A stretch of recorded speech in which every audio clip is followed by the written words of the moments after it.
আজকের গল্প লাল ডায়েরির রহস্য। প্রথমেই বলে রাখি, এই গল্পের সঙ্গে বাস্তবিকতার কোনো মিল নেই, এটি সম্পূর্ণ কাল্পনিক। এবার গল্পের মধ্যে আসা যাক।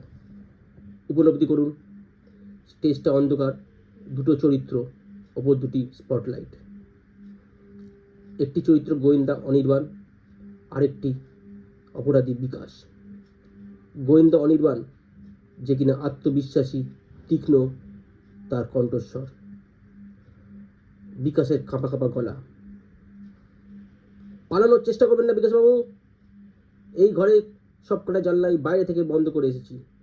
পুলিশের গাড়ি আসতে ঠিক 5 মিনিট বাকি, কিন্তু তার আগে আমি চাই আপনি নিজের পরাজয়টা নিজেই দেখে যান।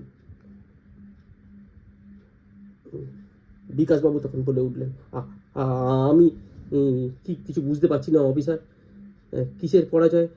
আমি কিছু জানি না, আমি নির্দোষ, আমাকে যেতে দিন, এভাবে আটকে রেখেছেন আমাকে। গোয়েন্দা অনির্বাণ তখন বলে, আপনি নির্দোষ? বাহ, এই লাল ডায়েরিটা কি আকাশ থেকে নেমে এলো তাহলে? আপনি ভেবেছিলেন এই বর্ষার রাতে সিসিটিভি ক্যামেরাটা খারাপ, তাহলে আপনাকে কেউ কিছুই দেখেনি, কেউ কিছুই বুঝতে পারলো না। ভুল বিকাশবাবু, ভুল। এই ডায়েরির শেষ পাতে আপনি নিজে হাতে লিখেছেন কাকে কাকে আপনি খুন করেছেন আর কত টাকাই বা লুট করেছেন।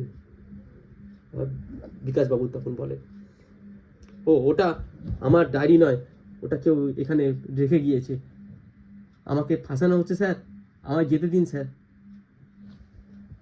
অনির্বাণ তখন বলে ওঠে, বেকি কান্না থামান বিকাশবাবু,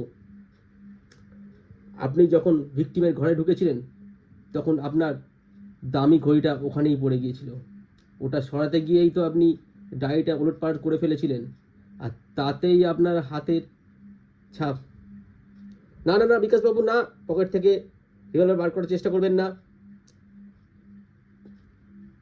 আমাকে প্লিজ বাধ্য করবেন না আমার রিভলভারটা গুলিগুলো খালি করতে। বাইরে থেকে পুলিশের গাড়ির শব্দ শুনতে পাচ্ছেন তো? আজ রাতটা আপনার জন্য খুব লম্বা হতে চলেছে বিকাশবাবু।